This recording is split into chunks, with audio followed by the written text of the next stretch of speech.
دعوت media YouTube channel, محبت کا پیغام، انسانیت کے نام۔ اس کے بعد میں ہم فخر مہاراشٹر حضرت مولانا حافظ ندیم صدیقی صاحب دامت برکاتہم العالیہ صدر جمعیت علماء مہاراشٹر کو بڑے ہی ادب و احترام کے ساتھ میں آواز دیتے ہیں کہ حضرت تشریف لائیں۔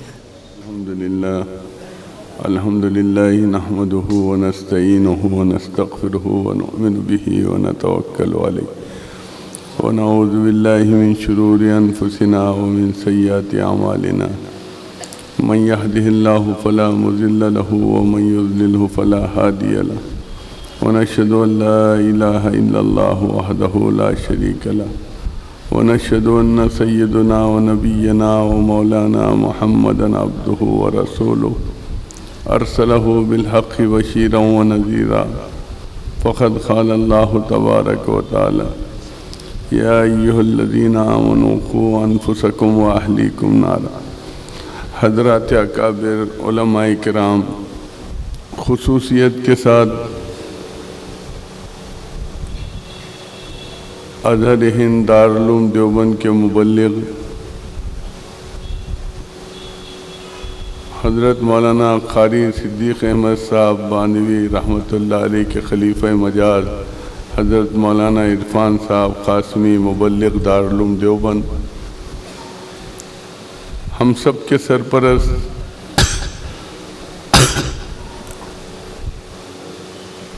جمعیت علماء دینی تعلیمی بورڈ کے صوبائی دینی تعلیمی بورڈ کے صدر، جمعیت علماء ودربھ کے جنرل سیکرٹری حضرت مولانا مفتی محمد روشن صاحب قاسمی مدد اللہ العالی، اسی طریقے سے اسٹیج پر بیٹھے ہوئے امراوتی ضلع جمعیت علماء کے صدر اور علماء کرام، بزرگوں، دوستوں اور ساتھیوں،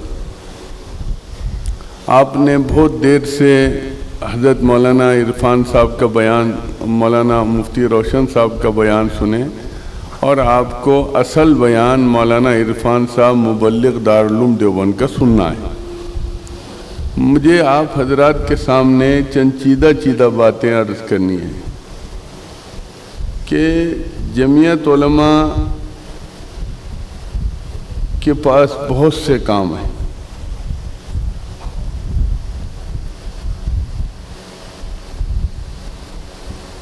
تحفظ شریعت کا مسئلہ ہو یا بے قصور نوجوانوں کے گرفتاری کا مسئلہ ہو، مقدمات کا مسئلہ ہو،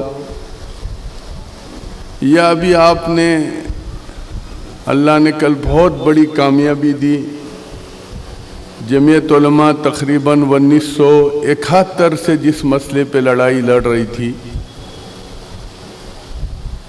آسام کے مسلمانوں کی شہریت کا جو مسئلہ تھا کہ 1971 میں جو ایکٹ بنایا گیا تھا، لگ بھگ اس وقت 55 لاکھ لوگوں کو جو یہ NRC جو چل رہا ہے اس کے جال میں پھنسایا گیا تھا، وہ کیس سپریم کورٹ میں چل رہا تھا۔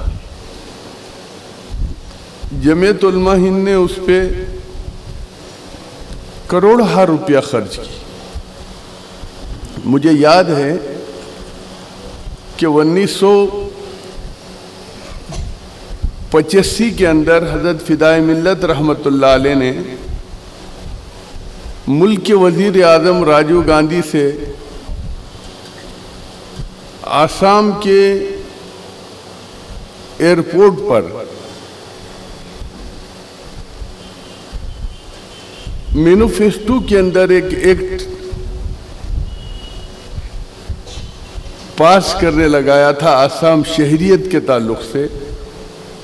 وہ جتنے سارے مسائل تھے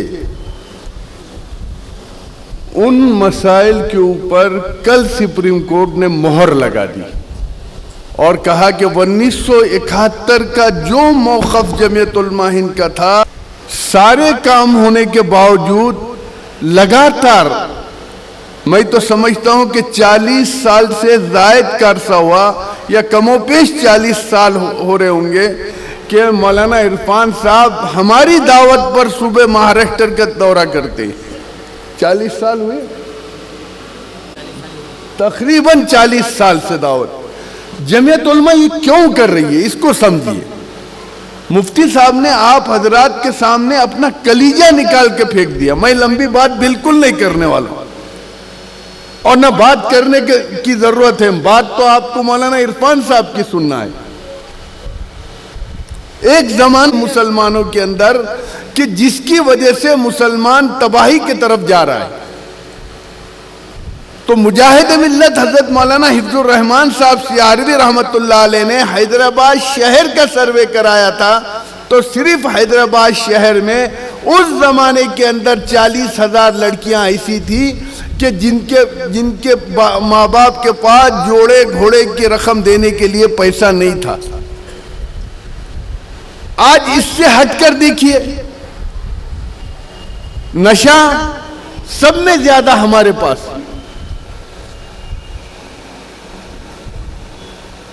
سٹے بازی سب میں زیادہ ہمارے پاس,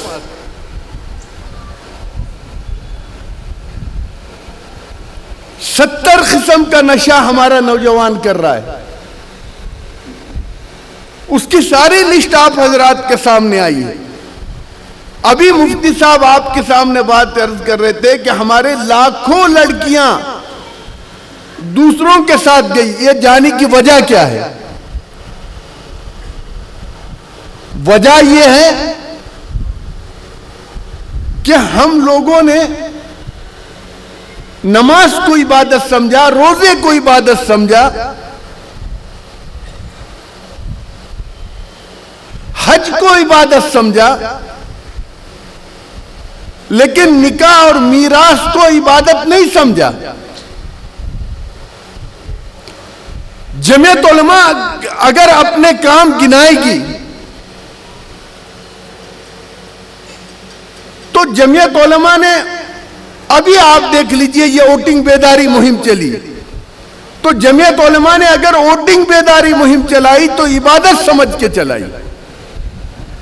ملکگیر پیمانے پر بے قصور نوجوانوں کی لڑائی لڑتی ہے تو عبادت سمجھ کے لڑتی ہے. آج میں ابھی راستے میں تھا, ہمارے 2 بڑے وکلا کا فون آیا کہ آج 6 بچے باعزت رہا ہو گئے. اور میں پوچھا ان کو کہ ذرا مجھے ڈیٹیل ڈالیے کتنے سال کے بعد ہو رہے ہیں؟ بولے 11 سال کے بعد بچے باعزت بری ہو رہے ہیں. یہ سارے کاموں کے باوجود جمعیت علماء اصلاح معاشرہ اور سیرت النبی کی مہم کیوں چلا رہی ہے اور ضرورت کیا ہے؟ بات تو آپ مولانا عرفان صاحب کی سنیں گے. میں آپ سے بھیک مانگنے کے لیے آیا ہوں, خصوصاً نوجوانوں سے. آپ زندہ قوم ہیں, ہماری زندہ قوم جس کی دھجیاں اکھاڑی جا رہی ہیں, جس کو کھلونا بنایا جا رہا ہے. کیوں بنایا جا رہا ہے؟ اس کی بنیادی وجہ یہ ہے کہ ہم نے آقا نامدار صلی اللہ علیہ وسلم کی ایک ایک سنت کی دھجیاں اڑائی ہیں. ہمارا نوجوان رات کو 1 بجے تک سوتا نہیں. یہ موبائل, اس موبائل نے نوجوانوں کی بھی زندگی برباد کیا, لڑکوں کی بھی کیا, لڑکیوں کی بھی کیا. جو زندہ قوم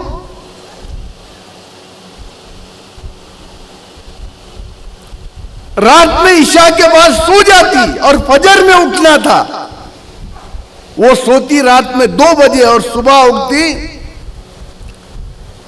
12 بجے. آپ تاریخ اور پورے ملک کا سروے کیجئے, جو قومیں ترقی کر رہی ہیں اس کی بنیادی وجہ کیا ہے؟ تو میرے عزیز دوستو, جمعیت علماء جو اصلاح معاشرہ کی مہم چلا رہی ہے, اس کا بنیادی مقصد ہے, اور بنیادی مقصد یہ ہے کہ یہ جتنے خرافات ہیں, مفتی صاحب نے ساری بات آپ حضرات کے سامنے تفصیل کے ساتھ رکھیں. میں صرف ایک بات آپ حضرات سے کرنے کے لیے بیٹھا ہوں. یہ بہت تاریخی شہر ہے جہاں پروگرام ہو رہا ہے. اور بہت حساس بھی شہر ہے یہ. یہاں کا نوجوان بھی بہت حساس ہے, اس کو بھی میں جانتا ہوں. لیکن عقابی روح جب پیدا ہوتی ہے جوانوں میں, نظر آتی ہے اپنی منزل ان کو آسمانوں میں. یہ کب ہوگا؟ جب آپ اپنی زندگی کو آقا نامدار صلی اللہ علیہ وسلم کی زندگی کے مطابق ڈھالیں گے. اس کے لیے تیار ہیں؟ تیار ہیں؟ ہاتھ اٹھا کر بتائیے. جب آپ اس کے لیے تیار ہیں تو اب کرنا کیا ہے؟ کیا آج کا جلسہ ہو گیا اور بہت تاریخی جلسہ ہو گیا, رات میں بات ہو گئی, ادھر کے کان سے سنے اور ادھر کے کان سے صبح میں چھوڑ دیے, ایسا ہوگا؟ اس کو تحریک بنائیں گے, اور تحریک جب بن جائے گی تو یہ جو خرافات چل رہے ہیں کہ ہماری لڑکیاں جا رہی ہیں, ہمارے بچیاں بے پڑھے لکھے ہیں, بچے بے پڑھے لکھے ہیں, آپ نے اگر اس کو تحریک بنا دیا تو وہ دن دور نہیں ہے کہ آپ کے حالات آٹومیٹک بدل جائیں گے. باقی حالات چل رہے ہیں, اس سے اتنا مایوس نہیں ہونا. مایوس کن حالات ہیں, لیکن کبھی رات بڑی ہوتی اور دن چھوٹا ہوتا. اب رات بڑی ہے, دن چھوٹا ہے, اور ہم کوئی بتاسا نہیں ہے, پانی ڈالیں گے اور پگھل جائیں گے. ہیں کیا ایسے حالات ہیں؟ حالات چلتے رہتے, اس سے مایوس نہیں ہونا. مایوس ہوں گے؟ مایوس قطعاً نہیں ہوں گے, اور اس مہم کو تحریک بنا کر کام کریں گے. کریں گے نا؟ وآخر دعوانا الحمدللہ. دعوت میڈیا یوٹیوب چینل, محبت کا پیغام, انسانیت کے نام.